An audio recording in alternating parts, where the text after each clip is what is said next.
Estás en una casa sobre el mar, un programa de entrevistas chill out con los mejores asesores financieros de España.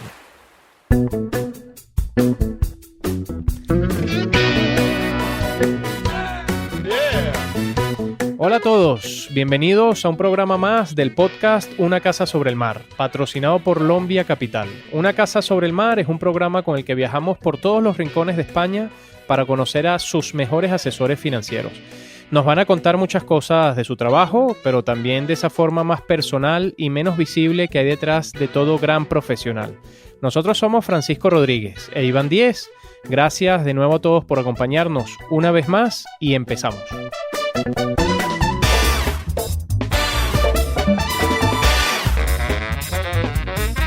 ¿Qué tal, amigo? ¿Cómo estás? Pues muy bien, la verdad. 27 programas, Sí, llevamos 27 invitados, grandes entrevistas, grandes asesores financieros, de los cuales hemos descubierto muchísimas cosas, aprendido muchas cosas, y además hoy tenemos una dupla muy interesante. Tal cual. Hoy tenemos el gusto de charlar con Pepe Samper y Sergio Montesinos, amigos basados en Valencia. Sí, Pepe, José, nació en San Sebastián, pero Sergio nació en Valencia. Pepe es licenciado en Derecho por la Universidad de San Pablo CEU de Madrid, con estudios de Derecho Comunitario y de Económicas. Pepe estuvo durante 2 años preparando las oposiciones para acceder al cuerpo de corredores de comercio colegiados y lleva más de 22 años en banca privada, en entidades tan reconocidas como JP Morgan Chase, BNP Paribas, Deutsche Bank y Banco Alcalá, recientemente llamada Crean Wealth Management, entidad en la que Pepe lleva los últimos 5 años y medio. Podríamos decir que de su afición al rugby aprendió el valor del trabajo en equipo, un factor que ha convertido la clave, o que se ha convertido en la clave para su gestión e implantar Banco Alcalá en Valencia. Por su parte, Sergio tiene una larga trayectoria en el sector financiero y desde hace 15 años está centrado en el asesoramiento financiero. Antes de dedicarse a asesorar financieramente a clientes particulares, Sergio desempeñó funciones técnicas. Fue jefe de equipo de auditoría interna en Banco Santander, fue responsable de control de riesgos y crédito, así como responsable de performance en Deutsche Bank, en Deutsche Asset Management, fue director de la oficina de Deutsche Wealth Management en Valencia, donde, por cierto, y luego hablaremos de ello, conoció a Pepe, coincidieron durante 2 años, y desde hace 5 años, Sergio es banquero senior en Banco Alcalá, en Crean Wealth Management. Por su perfil técnico, Sergio dice que tiene especial predilección por los fondos de inversión y por el private equity.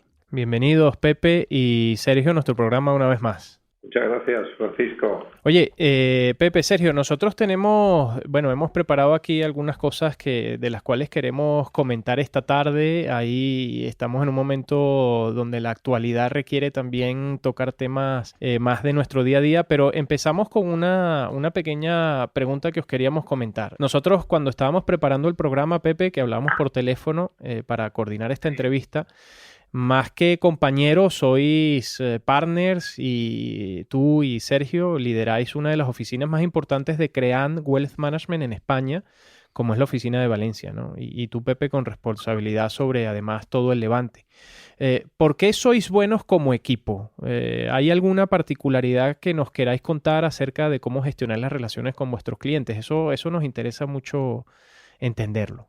Bueno, nosotros al final, Francisco, como comentabais al principio en la introducción, tanto Sergio como yo estuvimos trabajando juntos en Deutsche Wealth Management hace ya más o menos 17, 18 años. Durante esa época pues coincidimos y era muy habitual que hiciésemos muchísimas visitas juntos, que de alguna manera nos complementábamos porque Sergio tiene ese lado técnico que exponíais y yo, bueno, pues tengo una pasión por la empresa y si quieres un lado un poquito más comercial. Y la verdad es que nos compaginábamos muy bien y además hablábamos muchísimo sobre nuestra visión de banca privada.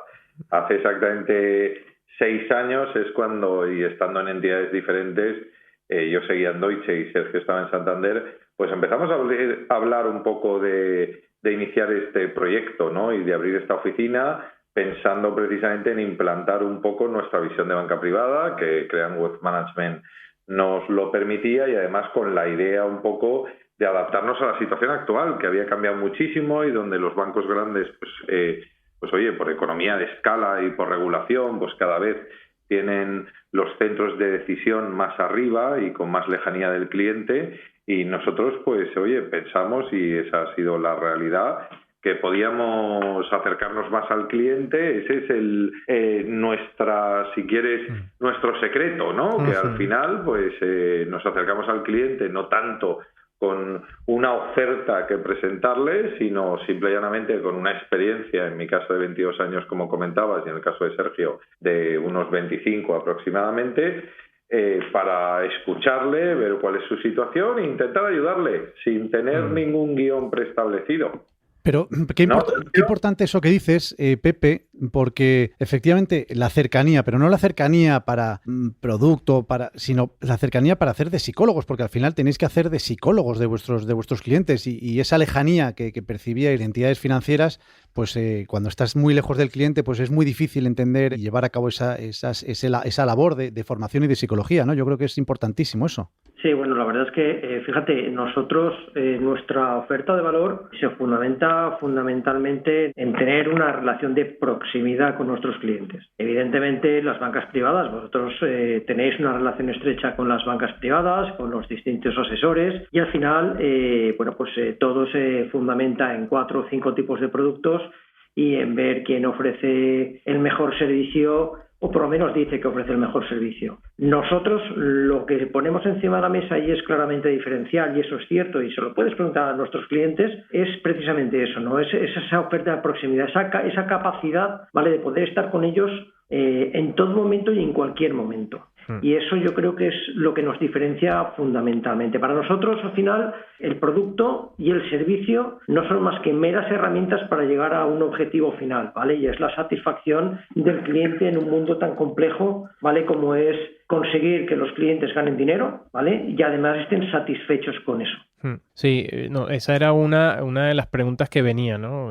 Cuando hablamos de la marca Crean, la asociamos a proximidad, personalización, ¿no? Y esa complementariedad que antes comentaba Pepe entre vuestros perfiles, ¿no? O sea, que es una propuesta de valor interesante y muy completa desde ese punto de vista.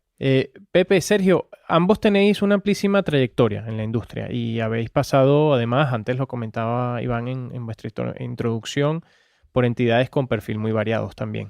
Si tuvierais que resaltar un cambio estructural por el que ha pasado la industria del asesoramiento financiero en España, porque aquí nos escuchan muchos profesionales, pero también nos escuchan muchos inversores, ahorradores privados que quieren entender cómo todo esto ha evolucionado, ¿no? ¿Con cuál se quedaría cada uno de estos cambios estructurales?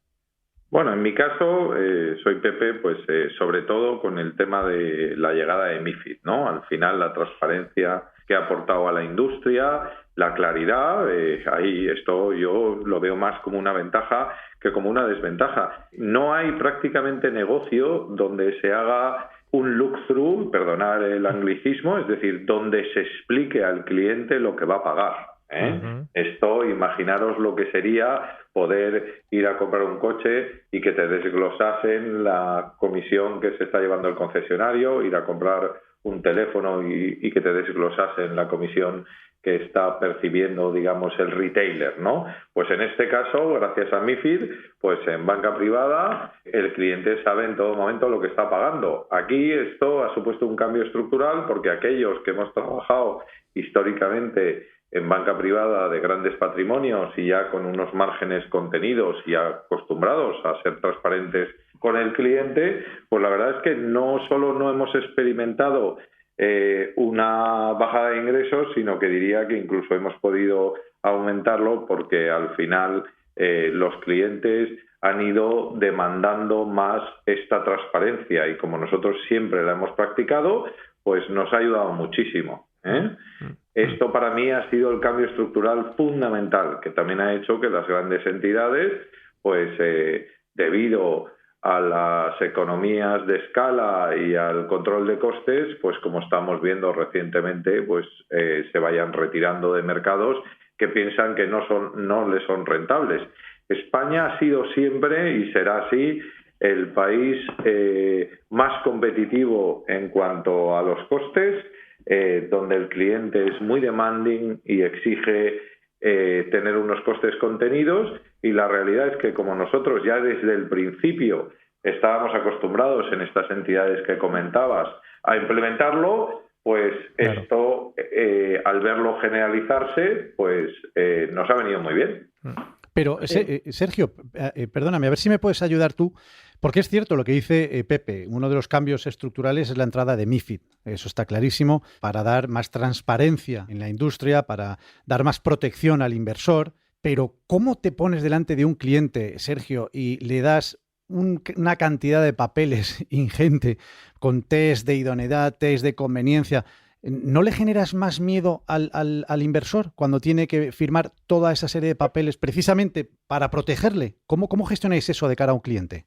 Bueno, sí que es verdad que cuando te sientas con un cliente, pues haces una propuesta de valor y el cliente finalmente decide trabajar contigo y empiezas pues con todo el procedimiento de apertura de cuentas, propuestas, etcétera, etcétera. Pues sí es cierto, es complicado el poner encima de la mesa toda esa cantidad ingente de papeles. Pero bueno, al final la realidad es que si has hecho tu trabajo correctamente, que es explicando las cosas como Dios manda, al final no es más que pues una pequeña tarea administrativa que lleva algo de tiempo. Unas entidades lo tienen más automatizado, otros lo tienen menos automatizado. En nuestro caso, pues estamos ya firmando toda esa documentación de forma digital en una buena parte de los casos y la verdad es que es bastante rápido y bastante eficiente. Y te digo una cosa, no he tenido en los últimos años ni un solo cliente, ni un solo potencial que me haya puesto encima de la mesa un problema por tener que firmar, como tú bien dices, un test de idoneidad, más un CRS, más un W8, más un Know Your Client, más un. Al revés. Es un momentito que hay que pasar, pero una vez pasado la verdad es que los clientes no es que lo agradezcan evidentemente, pero sí que quedan protegidos y eso pues eso sí que es de agradecer en largo plazo, ¿no?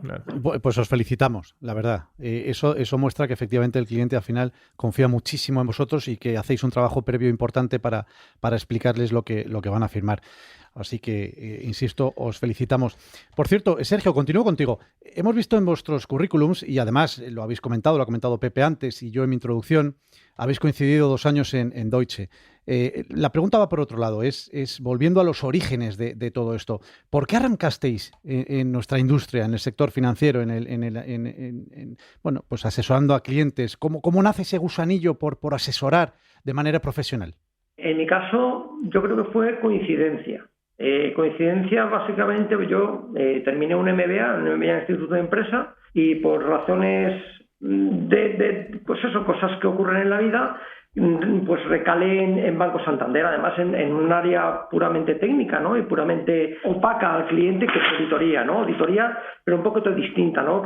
Donde auditaba pues tesorerías, mercado de capitales, gestión de activos, estaba muy relacionado con los productos financieros y ahí me especialicé. De ahí salté a Deutsche.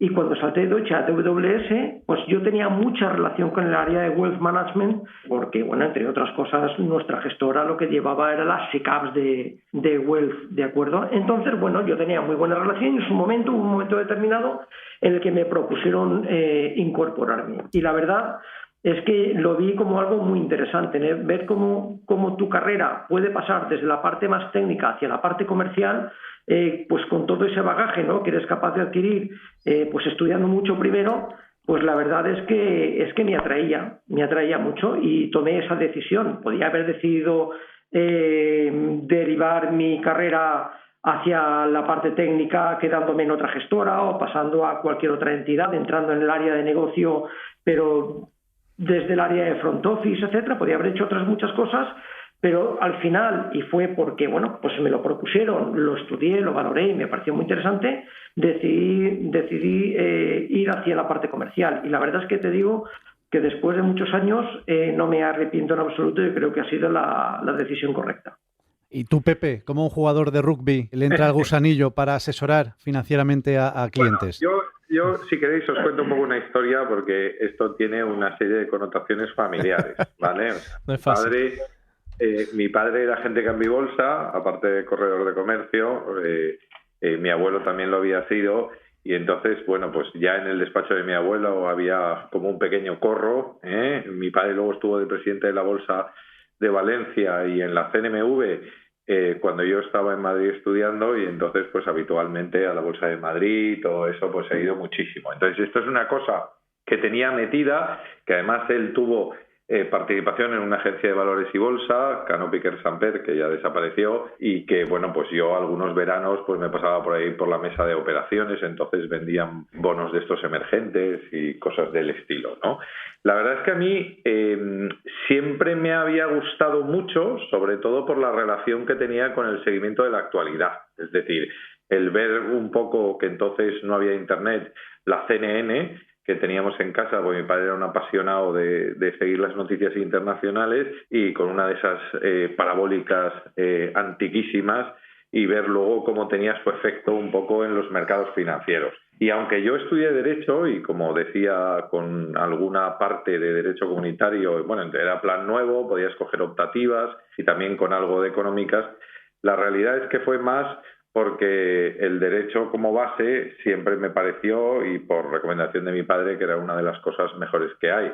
Como terminé la carrera en 4 años, pues aunque solo quedaba una oposición, digamos, libre al cuerpo de corredores de comercio, luego se fusionó con notarías, que ya era una cosa más puramente derecho, pues yo estuve durante 1 año y medio, casi 2, estudiando, complementando mi formación de esa manera, y directamente después pues me puse a trabajar en banca privada. Era mi opción principal, y bueno, pues empecé con 24 años y hasta aquí estoy. Siempre me ha gustado muchísimo. Empecé en un banco americano, luego por motivo de una fusión de divisiones locales, pues acabé en un banco francés.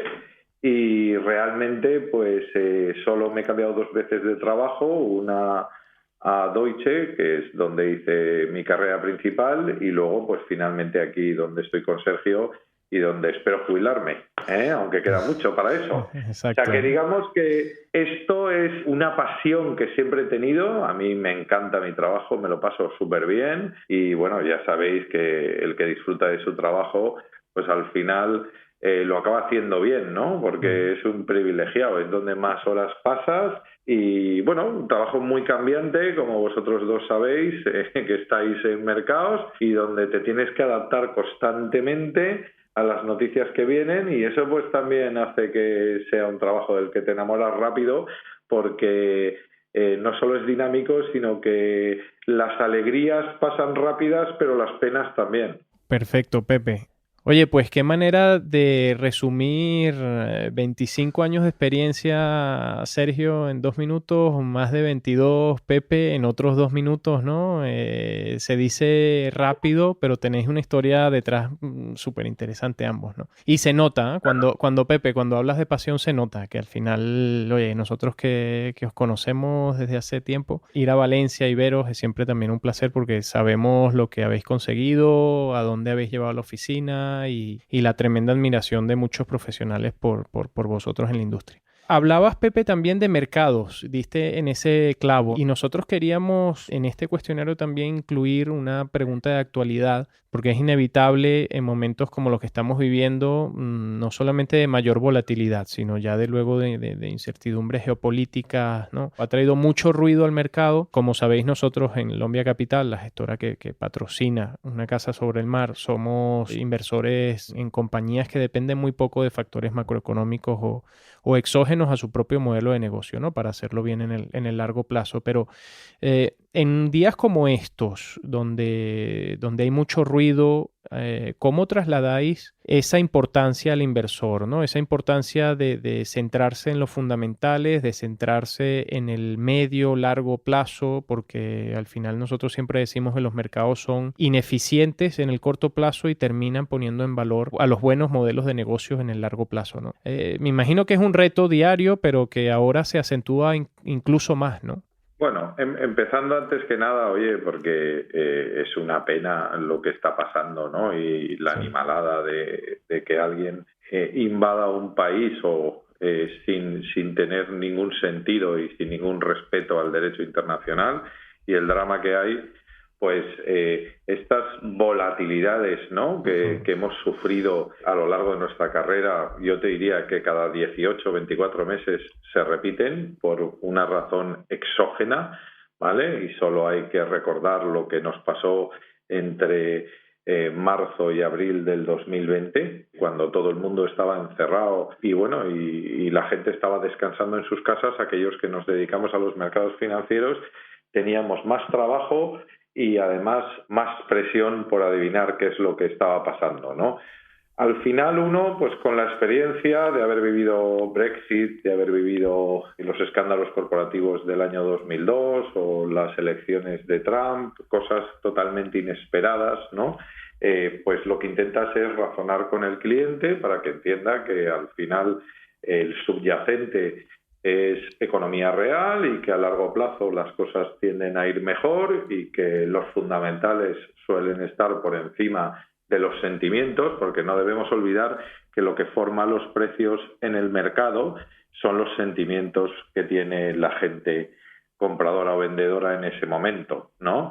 Entonces, nosotros lo que intentamos siempre es pues tener esa labor conciliadora de charlar con el cliente, de explicarle, oye, que independientemente de que ahora mismo esté en pérdidas y el año haya empezado mal, pues que a largo plazo o a medio plazo las cosas siempre se recuperan y que, bueno, pues y volviendo a la situación en Ucrania, pues ahora mismo se están implementando una serie de sanciones que son muy relevantes y que esperamos que hagan razonar a la otra parte. No quiero tampoco centrarme mucho para parar esta animalada, ¿no? Que esto, pues llevado a los precios de los mercados financieros, pues lo normal es que la situación se estabilice en un periodo corto de tiempo si entran en razón. Entonces, nuestra labor pues es hablar mucho con el cliente. La gente hoy en día tiene muchísima más cultura financiera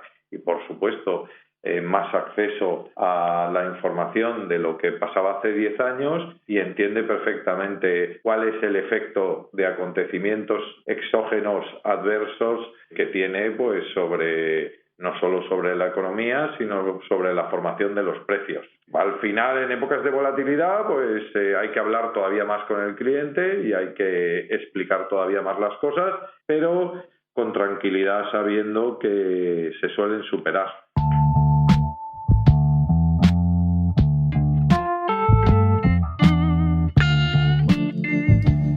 Bueno, Pepe, Sergio, en esta sección, que la llamamos Un faro sobre el mar, has hablado antes de formación. Pepe, nos tomamos muy en serio la necesidad de incrementar nuestro nivel de cultura financiera. Así que aprovechamos que venís y que sois expertos en la materia y os pedimos que nos hagáis de faro. Os pedimos que nos expliquéis algunos conceptos fundamentales sobre finanzas. Y en este caso a vosotros, y Sergio, si me quieres contestar, si nos quieres contestar tú, os vamos a pedir que nos expliquéis qué es y qué significa ser una boutique de inversiones. Pues mira, en estos momentos, por ponernos en situación, ¿de acuerdo? En el mundo de la banca privada te puedes encontrar dos ramas, ¿no? La rama de la banca privada que ofrecen las bancas comerciales y luego además tienes una segunda rama que pueden ser las bancas privadas, si las quieres llamar de esta manera, exclusivas, más especializadas, ¿de acuerdo?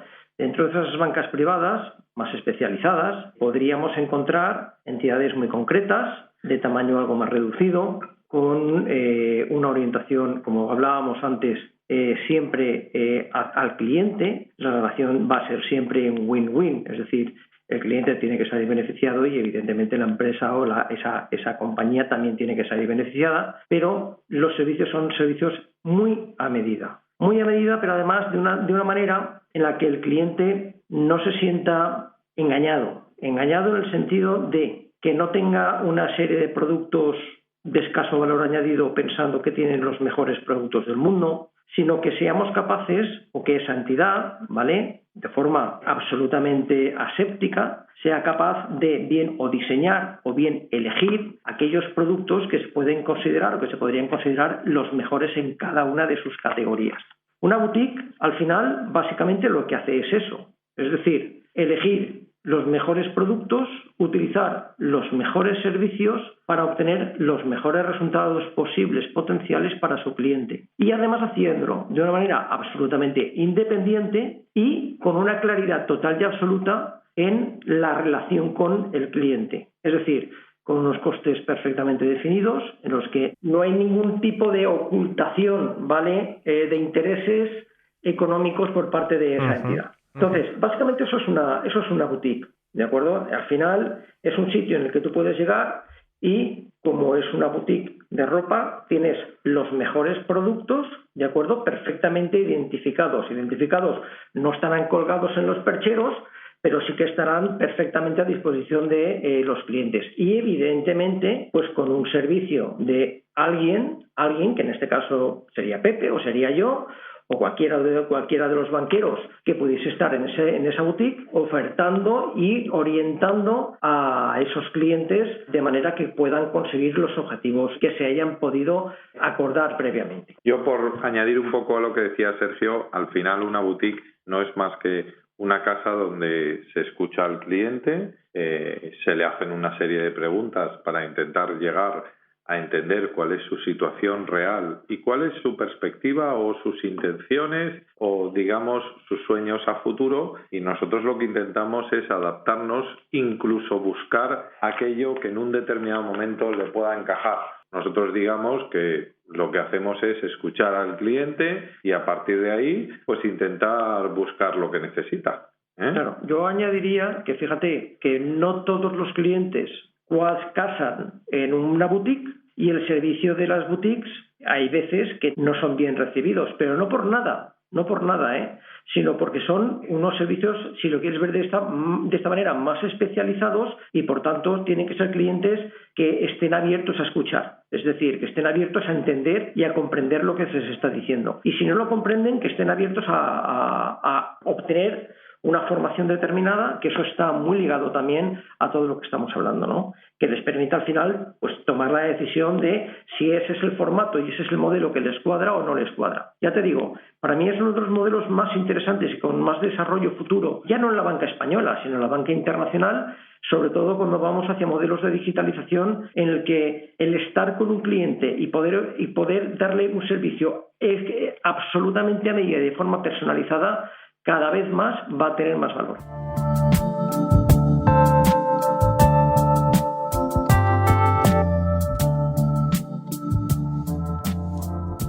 Pepe, Sergio, este es el rincón más relajado de nuestra casa. Es como si llegáramos a un sitio, pasamos 5 minutos y ahora nos podemos quitar la corbata y poner los pies encima del sofá y relajarnos. El momento en el que queremos ir más allá de Pepe y Sergio, ¿no?, los profesionales que nosotros bien conocemos, para conocer algunas de esas cosas, historias que nos hacen únicos también como personas. Esa es la idea de esta sección. Entonces, os vamos a hacer una serie de preguntas para conoceros mejor. Empezamos con la primera. Si volvierais a nacer, ¿qué os gustaría aprender? Bueno, yo, pensando un poco en esto, te diría que me gustaría conocer más idiomas. En concreto, pues me gustaría saber alemán, por ejemplo. ¿Tú, Sergio? Pues mira, la verdad es que yo coincido. Si volviese a nacer, que no te creas tú que le encuentro un atractivo especial a volver a nacer, pero si volviese a nacer, yo creo que el aprender idiomas, más idiomas, no idiomas, más idiomas, tener la capacidad de poder hablar con soltura 3, 4, 5 idiomas, eso es una pasada. Eso es una pasada y quizás es una asignatura pendiente pues que me la llevaré incompleta, ¿no? También es verdad que hay otras muchas cosas que a fecha de hoy me gustaría haber hecho, pero fíjate que si volviesen a hacer, probablemente, y con la misma edad volvería a decir lo mismo, que me gustaría haberlo hecho y no lo habría hecho. Por ejemplo, me parece una tontería, ¿no?, pero es una cosa que me habría gustado siempre, tocar el piano. Pero no me veo ni con las ganas, ni con el ánimo, y fíjate, ni con la capacidad, y al final, como vosotros sabéis, todo es cuestión de aprendizaje, ¿no? Pero bueno, estos son temas que a cada uno pues le pegan de una manera distinta, ¿no? Entonces, pues bueno, sí. Esas cosas son así. Esas son las cosas, Sergio, que uno ve a otros haciendo y da mucha envidia, pero que si te lo planteas tomaría mucho tiempo y tampoco tienes la misma fuerza de voluntad, ¿no? Lo del piano, ¿te pasa? Correcto. Sí, te entendemos perfectamente. Oye, ¿y con qué famosos tomaríais un café para filosofar y hablar de la vida? Pues mira, yo en mi caso, sin duda, con Sir Winston Churchill. Y más en la situación en la que estamos ahora. me encantaría poder charlar con él y ver cuál sería el camino a tomar en su caso. Sí. Y esto, pues en su día, hace ya muchos años, me leí sus memorias y algunas biografías y me encantaría conocerlo. Interesantísimo. Pero vamos, ¿tú, Sergio? Pues mira, yo fíjate, y hablando de filosofar, ¿vale? Pues lo primero que se te viene a la cabeza es, oye, pues me gustaría hablar con algún filósofo, ¿no? Un filósofo de los antiguos, ¿no? Pero fíjate, no. A mí me gustaría poder elegir un personaje histórico. Me gustaría tener una charla con Leonardo da Vinci. Imagínate un genio, es un genio, ¿vale? Un genio, sobre todo, que te empieza a contar esas cosas que le pasaban por la cabeza en aquel entonces, que para todo el mundo parecía verdaderas locuras, ¿no? Sí.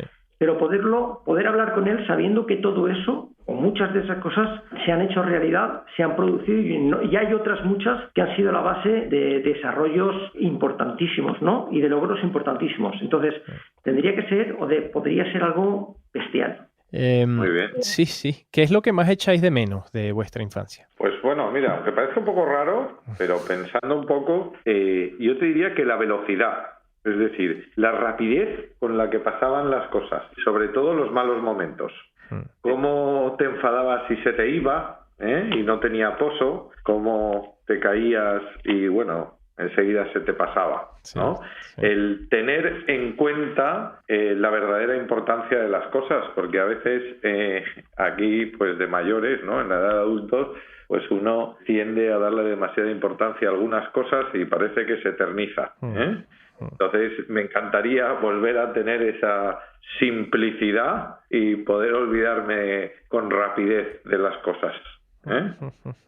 Y yo en mi caso, y yo creo que algo tiene que ver con lo que estaba comentando José, ¿vale? Yo creo que una de las cosas, bueno, pues que echas de menos, ¿no? A medida que vas creciendo es esa ingenuidad, ¿no? Que tienes cuando eres niño, pues que todo, no le ves doblez a nada. Esas cosas son muy bonitas y las vas perdiendo a medida que te vas haciendo mayor, ¿no? Sí. Y hay otra cosa que estaréis, además, yo me imagino que vosotros y todos los que pueden escuchar esto, es la falta en general, evidentemente esto no se puede generalizar a todo el mundo, pero la falta de problemas. Es decir, estás en tu casa, estás con tus padres te cuidan, tus padres te pagan todo. Ahí hasta que no empiezas a crecer y te das cuenta que la vida es otra cosa, es algo fantástico, es alucinante. Sí. Es una manera de ver la vida tan cómoda, ¿vale? Que tu única preocupación es ir al colegio, tratar de sacar, bueno, si no buenas notas, que tus padres no se cabren mucho, ¿no? Tal cual. Y poco más. Y la verdad es que esas son las dos cosas, ¿no? Que de esa infancia que tuve, con las que me quedé, me gustaría recuperar, ¿no? Si fuese posible. O sea que básicamente lo que echáis de menos de vuestra infancia es vuestra infancia. Pues básicamente, eso sí. Volver a ser niños. Peques. Yo creo que eso lo queremos todos. Oye, y una cosa que nos interesa mucho, esa pasión vuestra que no todo el mundo conoce, ¿cuál es?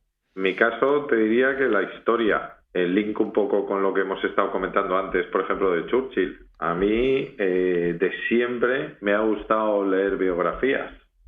Y me he leído muchísimas biografías de muchísimos personajes históricos y eso es una de las cosas que más me ha gustado. Que ahora, por ejemplo, que tengo menos tiempo, pues igual me dedico a escuchar podcasts de historia y temas o incluso antiguos reportajes. Te enseña muchísimas cosas y te da mucha tranquilidad sobre los acontecimientos que vives. Estupendo. Y bueno, pues yo en mi caso quizás no es un secreto, no es un secreto, pero sería la cocina y la gastronomía, ¿no? La gastronomía desde el punto de vista, bueno, pues de probar nuevas comidas, nuevos sabores, nuevos sitios, y la cocina, pues de cocinarlo yo, ¿no? De disfrutar pudiendo hacer cosas y luego pues ponerlo delante de mis amigos, de mi familia y verles las caras cuando se lo comen. La verdad es que no es un tema que se lo cuente a mucha gente, mis amigos sí que lo saben evidentemente, pero es una cosa que a mí me apasiona. Qué bien. Vale, perfecto. Oye, y dos preguntillas más. Un momento histórico que os habría gustado vivir. Yo creo que esto para Pepe quizás es muy relevante por su pasión por la historia, biografías. A mí me hubiera encantado, lo viví, porque además mis padres estuvieron y me trajeron un trocito que aún tengo, pero me hubiera encantado vivirlo, digamos, con conciencia, la caída del muro de Berlín. Ese momento en el que la libertad entró a Alemania del Este y ese momento en el que la oscuridad y sobre todo pues el desconocimiento que teníamos sobre ese mundo que había al otro lado del telón de acero, pues fue una cosa que ya en su día, y siendo muy joven, pues tenía 11 años, tenía 13 años, perdona, ya me interesó muchísimo, y me leí muchísimas cosas sobre ello, pero no fue plenamente consciente. Claro. Y me hubiera encantado vivirlo porque además los acontecimientos que llevaron a esa caída del muro de Berlín, pues tuvieron que ser muy apasionantes. ¿Tú, Sergio?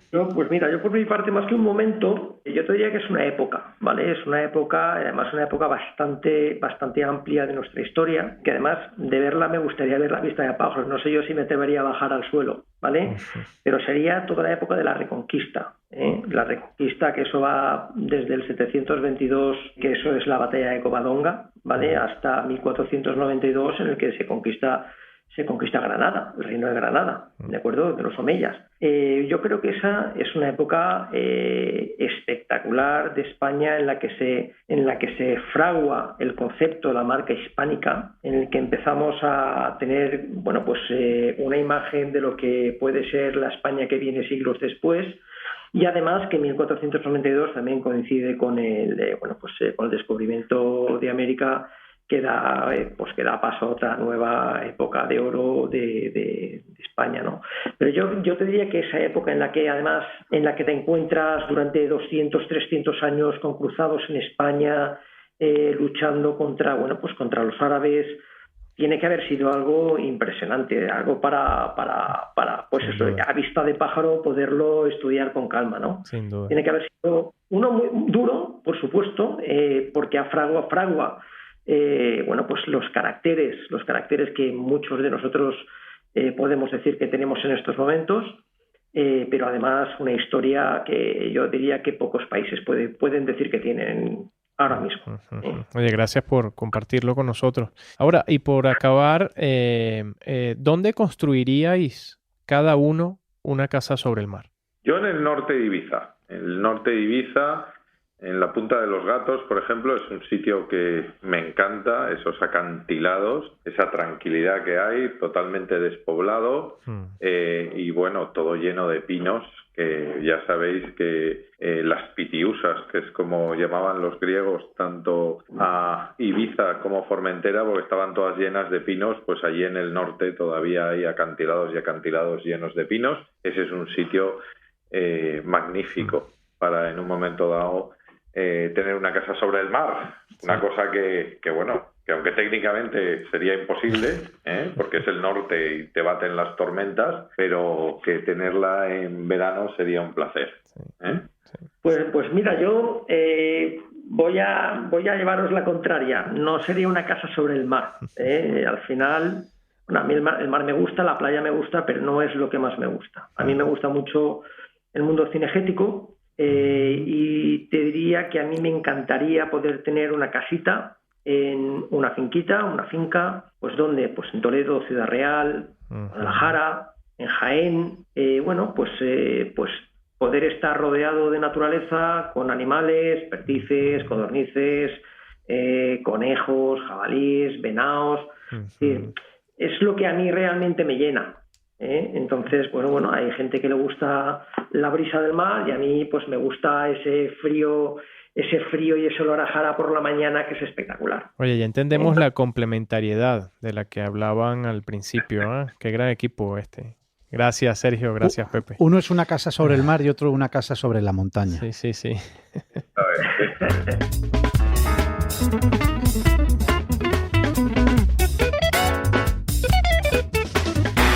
Pepe, Sergio, oye, muchísimas gracias a ambos por participar con nosotros en nuestra casa, que es también vuestra ya.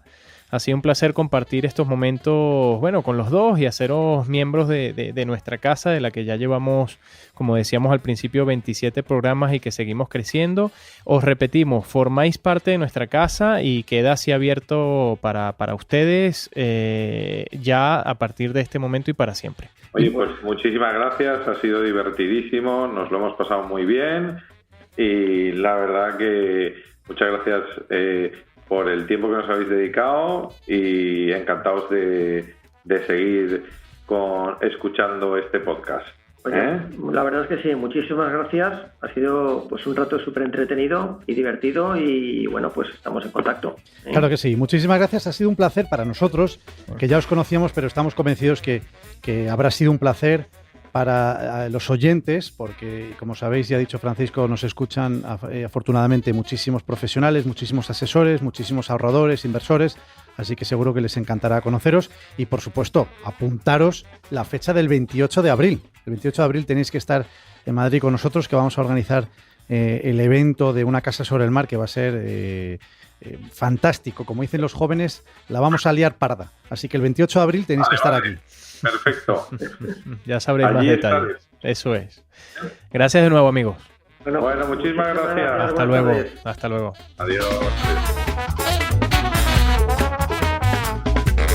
Así continuamos con esta nueva travesía de nuestro podcast Una Casa sobre el Mar, un espacio producido y realizado por Lombia Capital, una gestora de inversión con verdadera visión de la inversión a largo plazo. Seguiremos intentando ayudar a tomar decisiones inteligentes acompañados del ruido de las olas y la brisa marina. Nos pueden encontrar en iTunes, iVoox, Spotify y otras plataformas de podcast.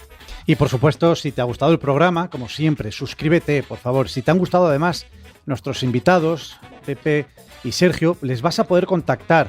Vas a poder contactar con ellos a través de un formulario que tenemos en nuestra página web, en su biografía, nuestra página web www.unacasasobrelmar.com, y además nos podéis seguir y haceros amigos nuestros en Twitter, que Twitter es @casasobrelmar, en Instagram y en LinkedIn Una Casa sobre el Mar.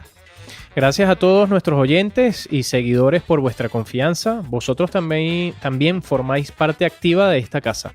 Nos seguimos escuchando y hasta la próxima.